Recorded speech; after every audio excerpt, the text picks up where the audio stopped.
আল্লাহর কোরআন সাক্ষী দিচ্ছেন পৃথিবীর জমিনে কিয়ামত পর্যন্ত যত নবীর বংশগণের শুভাগমন হবে, যত নবীর আওলাদগণের শুভাগমন হবে, যত নবীর আহলে বাইতগণের শুভাগমন হবে, তারা সমস্ত গুনাহ থেকে মুক্ত থাকবেন।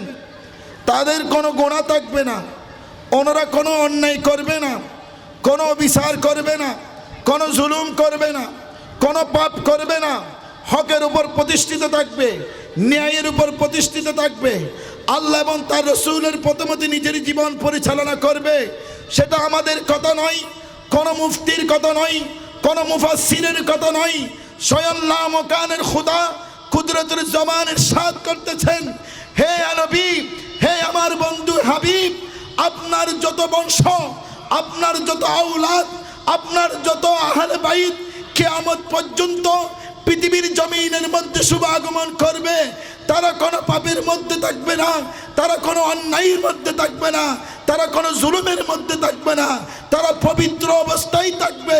তাদেরকে কুত পবিত্র করে রাখা আমি আল্লাহর দায়িত্ব হয়ে পড়বে। উচ্চ আওয়াজে বলুন না সুবহানাল্লাহ। এই আয়াতের মাধ্যমে বোঝা গেল আহলে বাইত আমার নবীর বংশগণ, আমার নবীর আওলাদ যারা কিয়ামত পর্যন্ত শুভ আগমন করবে, এদের কোনো অন্যায় থাকবে না, এদের কোনো পাপ থাকবে না, এদের কোনো গুনাহ থাকবে না, এরা গুনাহ করতেও পারে না। এদের গুনাহ থেকে মুক্ত রাখা আমার আল্লাহর দায়িত্ব, আমার আল্লাহর ইচ্ছা। যাদেরকে কুত পবিত্র করা লামকানের খোদার দায়িত্ব। কিয়ামত পর্যন্ত পৃথিবীর জমিনের মধ্যে এমন কোনো বাবের সন্তান জন্মগ্রহণ করবে না যারা আওলাদ রাসূল, নবীর বংশ, নবীর আওলাদ, নবীর আহলে বাইতের উপর দোষ চাপে দেওয়ার চেষ্টা করলেও তাদেরকে দোষযুক্ত করা ক্ষমতা পৃথিবীর জমিনের মধ্যে কোনো বাপের সন্তানের ক্ষমতা নাই। কারণ আল্লাহর নবীর আহলে বাইত আওলাদগণকে সমস্ত ধরনের দুস্তুটি থেকে মুক্ত করে রাখা স্বয়ং লামকানের খোদার দায়িত্ব। উচ্চ আওয়াজে বলুন না সুবহানাল্লাহ। যাদের দায়িত্ব আল্লাহর হাতে, তাদেরকে দুষ্টুটি করে রাখা, তাদেরকে অন্যায়কারী বলা, তাদেরকে জুলুমকারী বলা, তাদেরকে গুনাহগার বলা পৃথিবীর জমিনের মধ্যে কারো ক্ষমতা নাই। কারণ তাদেরকে পবিত্র করে রাখা আমার আল্লাহ বলেন আমি নিজে দায়িত্ব নিয়ে নিয়েছি। সুবহানাল্লাহ বলেন। যেখানে আল্লাহ দায়িত্ব নিয়ে নিয়েছেন বুঝতে পারেন, একটু চেষ্টা করেন। যাদেরকে পবিত্র করে রাখার জন্য স্বয়ং আল্লাহ দায়িত্ব নিয়েছেন, আল্লাহর দায়িত্বের মধ্যে কোনো অবহেলা আছে? সুবহানাল্লাহ বলেন না। কোনো অবহেলা আছে? নাই। আল্লাহর দায়িত্বের মধ্যে কোনো অবহেলা নাই। যাদেরকে পবিত্র করে রাখার জন্য আল্লাহ দায়িত্ব নিয়ে নিয়েছেন, এই কথাটা বলার কারণ হচ্ছে মাওলানা মুহাম্মদ ওয়া আলা আলি সাইয়্যিদিনা সালাতুন ইয়া রাসূলুল্লাহ আলাইকুম সালামুন ইয়া হাবিবাল্লাহ ইয়া রাসূলাল্লাহ উনসুর খালনা ইয়া হাবিবাল্লাহ ইসমা কালনা সালাতুন ইয়া রাসূলুল্লাহ আলাইকুম সালামুন ইয়া হাবিবাল্লাহ। दो आलम क्यों न हो कुर्बान उसी पर, खुदा भी है रज़ा ज़ोए मुहम्मद सलातुन अलैकुम सलामुन या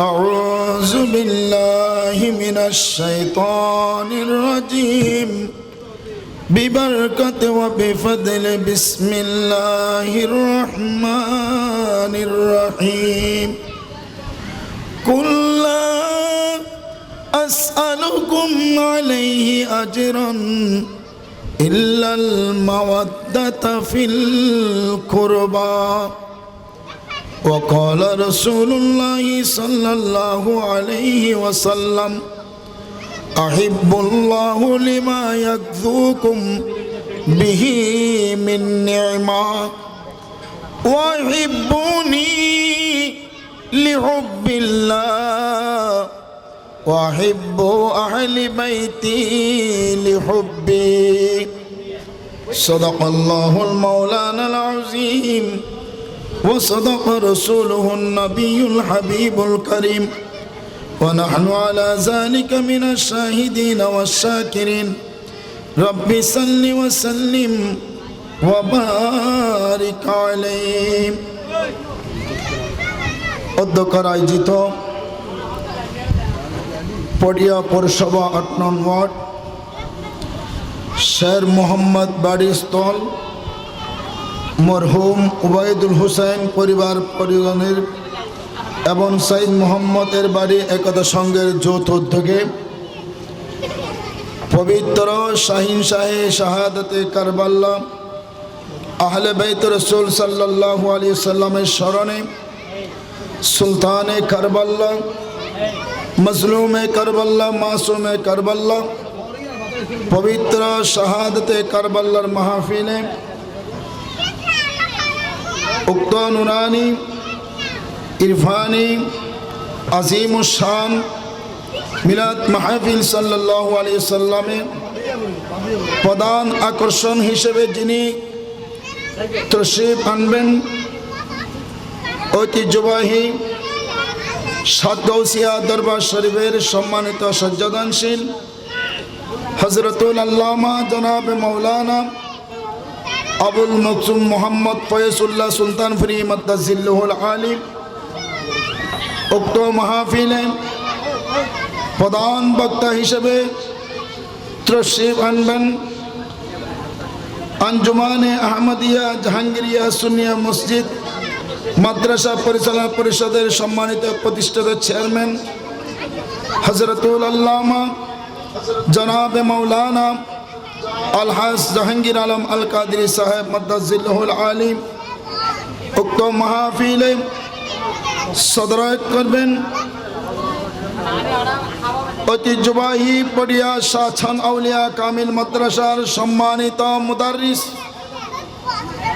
হযরতুল আল্লামা জনাব মাওলানা সদ্দাবাজন আলহাজ আবুল কাসেম নুরি মাদ্দাজিল্লুহুল আলিম উপস্থিত আল্লাহ প্রেমিক রসুল প্রেমিক আহলে বাইত রসুল সাল্লাল্লাহু আলাইহি সাল্লাম প্রেমিক আশিক রসুল সাল্লাল্লাহু আলাইহি সাল্লাম উপস্থিত উলামায়ে কেরাম মুরব্বিনে কেরাম নওজোয়ান ভাইরা ছোট ছোট মাসুম বাচ্চারা বিশেষ করে মেকের আওয়াজ যতটুকু যাচ্ছেন পর্দানসীন মা ও বোনেরা রহমানি ও রহমাকুমুল্লাহ সর্বপ্রথম আমি গুনাহগারের সালামটি গ্রহণ করুন আসসালামু আলাইকুম ওয়া রাহমাতুল্লাহি ওয়া বারাকাতুহু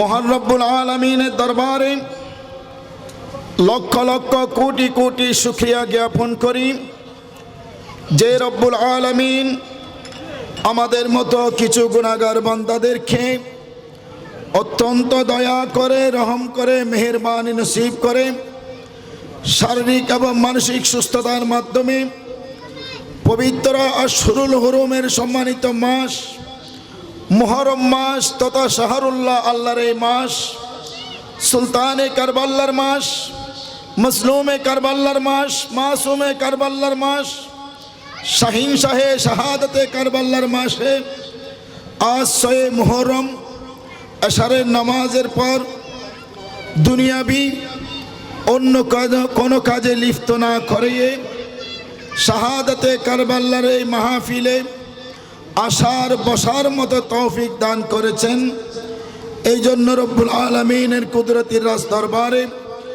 অন্তরের অন্তরস্থল থেকে শুকরিয়া আদায় করি সবাই জবান খুলে উচ্চ আওয়াজে মুহাব্বত একবার বলি আলহামদুলিল্লাহ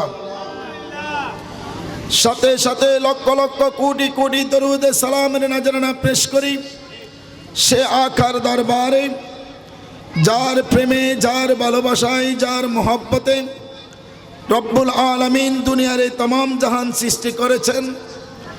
আকায়ে নামেদার তাজদার মদিনা সরকারে দু আলম হুজুর পুরনূর হযরত আহমদ মুজতবা মুহাম্মদুর রাসূলুল্লাহ সাল্লাল্লাহু আলাইহি ওয়াসাল্লামের নূরানি কদম মুবারকে লক্ষ লক্ষ কোটি কোটি দরুদ সালামের নজরানা পেশ করি।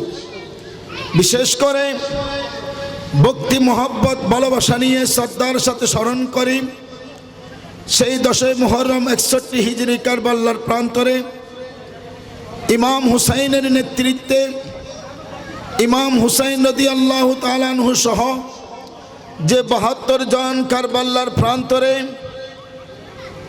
নির্মমভাবে শাহাদাত বরণ করেছেন, শাহাদাতের সুধা পান করেছেন, সেই সমস্ত আহলে বাইত রাসূল সাল্লাল্লাহু আলাইহি সাল্লাম সহ 72 জন সাহাবে کرام সহ প্রত্যেক শুহাদায়ে کرامকে শ্রদ্ধার সাথে স্মরণ করি আমার নবীর সদকায় সমস্ত আউলিয়া کرامদের যাদের অক্লান্ত অর্থত্যাগ পরিশ্রমের মাধ্যমে সুন্দর একটা দিন তথা আমরা ইসলাম পেয়েছি। শুকরিয়া আদায় করি সাহেবী দাওয়াতেরও। আজ তিনি এমন একটা দিনে, এমন একটা সময়, এমন একটা আহলে বাইত রাসূল সাল্লাল্লাহু আলাইহি সাল্লামের স্মরণে শাহাদাতের কারবালার মাহফিল আয়োজন করেছেন। এই জন্য আমি গুনাহগার অন্তরের অন্তরস্থল থেকে সাধুবাদ জানাই, স্বাগতম জানাই সাহেবী দাওয়াতকে এবং শুকরিয়া আদায় করি আপনাদেরও। আপনারা যারা দুনিয়াবিক সমস্ত কর্মকাণ্ড কাজ ছেড়ে দিয়ে আল্লাহর ভয়কে অন্তরে লালন করে, নবীর মোহাব্বতকে অন্তরে স্থান দিয়ে আহলে বাইত রাসূল সাল্লাল্লাহু আলাইহি সাল্লামের প্রেমে নিজের জীবনটাকে অটল রেখে আউলিয়া কেরামের দেখানো পথ মতের উপর নিজের জীবনটাকে অটল রেখে পবিত্র শাহাদাতের কারবালার মাহফিলের কথা স্মরণ করে আজকের এই নুরানি ইরফানি মাহফিলে উপস্থিত হয়েছেন। আল্লাহ রাব্বুল আলামিন আপনাদের আমাদের এই আসা যাওয়া বসাকে আল্লাহর কুদরতি রাজ দরবারে মকবুল ইবাদত হিসেবে কবুল আর মঞ্জুর করুক। সবাই বলুন আমিন। আল্লাহুম্মা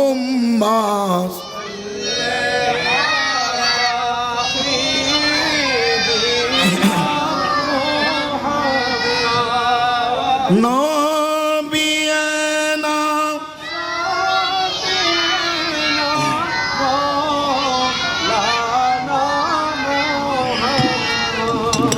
সম্মানিত উপস্থিত, আমার শারীরিক অবস্থাও তেমন ভালো না, আপনারা আমার কণ্ঠ শুনে বুঝতে পারতেছেন। আমি সুর দিয়ে কোনো আলোচনা করি না, করার ইচ্ছাও করি না। যতটুকু বলবো আল্লাহ আমাকে যে কণ্ঠে যে নিয়ামত দিয়েছেন ওই নিয়ামতের ভিত্তিতে। আসুন আমি গুনাহগার আপনাদের সম্মুখে কোরআনুল কারীমের 114টি সূরা, এর মধ্যে আরেকটি অন্যতম সূরা সূরাতুশ শুরায়ের 23 নং আয়াতের শেষের আংশিক তেলাওয়াত করেছি এবং মিশকাত শরীফের অসংখ্য হাদিসে কারিমা থেকে ছোট্ট একটি হাদিসে কারিমা তেলাওয়াত করেছি। রব্বুল আলামিন যদি আমাকে তৌফিক এবং শক্তি ইনায়াত করেন, নবী করিম সাল্লাল্লাহু আলাইহি সাল্লামের নূরানি নজর করম যদি রওজায়ে আতহার থেকে আমি গুনাহগারের উপর হয়, বিশেষ করে আহলে বাইত রাসূল সাল্লাল্লাহু আলাইহি সাল্লামের নেক নজর যদি আমি গুনাহগারের উপর হয়, আউলিয়া কেরামের বিশেষ দয়া, আমার সামনে পিছনে বাবার সমতুল্য মুরব্বীরা উপস্থিত রয়েছেন, আপনাদের বিশেষ দোয়া যদি আমি গুনাহগারের উপর হয়, ইনশাআল্লাহু আজিজ আমি চেষ্টা করব যথা সময়ের মধ্যে আমার অগোছালো বক্তব্যকে গোছালো করে সমাপ্তি করার জন্য। আল্লাহ রাব্বুল আলামিন আমাদের আপনাদের প্রত্যেককে ধৈর্য ধারণ করে বসার, আলোচনাগুলো শোনার, শ্রবণ করার, বাস্তব জীবনে তার আমল ভিত্তিক জীবন গড়ার আল্লাহ আমাদেরকে তৌফিক দান করুন। সবাই বলুন আমিন। সম্মানিত উপস্থিত,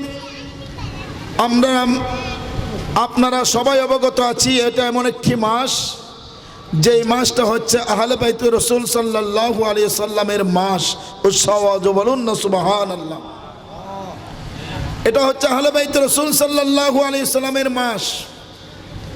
আর আহলে বাইত কারা, কাদের পরিচয় আমার আল্লাহ কোরআনে আহলে বাইত বলে আখ্যায়িত করেছেন। সুবহানাল্লাহ বলেন না।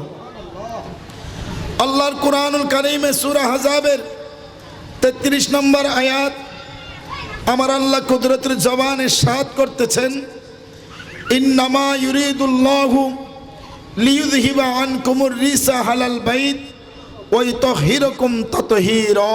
উচ্চাওয়াজ বলুন না সুবহানাল্লাহ। আমার আল্লাহ বলেন, হে আমার হাবিব, হে আমার বন্ধু, আপনার আহলে বাইত, আপনার বংশধর, আপনার আওলাদগণ যারা পৃথিবীর জমিনে কিয়ামত পর্যন্ত আগমন করবে, আপনার সেই আহলে বাইত, আপনার সেই আওলাদ, আপনার সেই বংশধরকে পবিত্র নয় কুত পবিত্র করে রাখা আমি আল্লাহর দায়িত্ব, আমি আল্লাহর ইচ্ছা, আমি আল্লাহর কামনা। উচ্চ আওয়াজে বলুন না সুবহানাল্লাহ। আল্লাহ বলেন, হাবিব, আপনার যত আওলাদগণ রয়েছেন, আপনার যত বংশধর রয়েছেন, আপনার যত আহলে বাইতগণ, আপনি রাসূল থেকে শুরু করে কিয়ামত পর্যন্ত যত আপনার বংশধর আওলাদগণ পৃথিবীর জমিনের মধ্যে শুভ আগমন করবেন, তাদেরকে কুত পবিত্র করে রাখা আমি আল্লাহর দায়িত্ব, আমি আল্লাহর ইচ্ছা, আমি আল্লাহর কামনা। উচ্চ আওয়াজে বলুন না সুবহানাল্লাহ। এই কথা বলার কারণ কেন? আল্লাহর কোরআন সাক্ষী দিচ্ছেন, পৃথিবীর জমিনে কিয়ামত পর্যন্ত যত নবীর বংশগণের শুভাগমন হবে, যত নবীর আওলাদগণের শুভাগমন হবে, যত নবীর আহলে বাইতগণের শুভাগমন হবে, তারা সমস্ত গুনাহ থেকে মুক্ত থাকবেন। তাদের কোনো গুনাহ থাকবে না, ওনারা কোনো অন্যায় করবে না, কোনো বিচার করবে না, কোনো জুলুম করবে না, কোনো পাপ করবে না, হকের উপর প্রতিষ্ঠিত থাকবে, ন্যায়ের উপর প্রতিষ্ঠিত থাকবে। আল্লাহ এবং তার রাসূলের পথমতে নিজের জীবন পরিচালনা করবে। সেটা আমাদের কথা নয়, কোনো মুফতির কথা নয়, কোনো মুফাসসিরের কথা নয়, স্বয়ং লামকানের খোদা কুদরতের জবানে ইরশাদ করতেছেন, হে নবী, হে আমার বন্ধু হাবিব, আপনার যত বংশ, আপনার যত আওলাদ, আপনার যত আহলে বাইত কিয়ামত পর্যন্ত পৃথিবীর জমিনের মধ্যে শুভ আগমন করবে, তারা কোনো পাপের মধ্যে থাকবে না, তারা কোনো অন্যায়ের মধ্যে থাকবে না, তারা কোনো জুলুমের মধ্যে থাকবে না, তারা পবিত্র অবস্থায় থাকবে। তাদেরকে কুত পবিত্র করে রাখা আমি আল্লাহর দায়িত্ব হয়ে পড়বে। উচ্চ আওয়াজে বলুন না সুবহানাল্লাহ। এই আয়াতের মাধ্যমে বোঝা গেল আহলে বাইত আমার নবীর বংশগণ, আমার নবীর আওলাদ যারা কিয়ামত পর্যন্ত শুভ আগমন করবে, এদের কোনো অন্যায় থাকবে না, এদের কোনো পাপ থাকবে না, এদের কোনো গুনাহ থাকবে না, এরা গুনাহ করতেও পারে না। এদের গুনাহ থেকে মুক্ত রাখা আমার আল্লাহর দায়িত্ব, আমার আল্লাহর ইচ্ছা।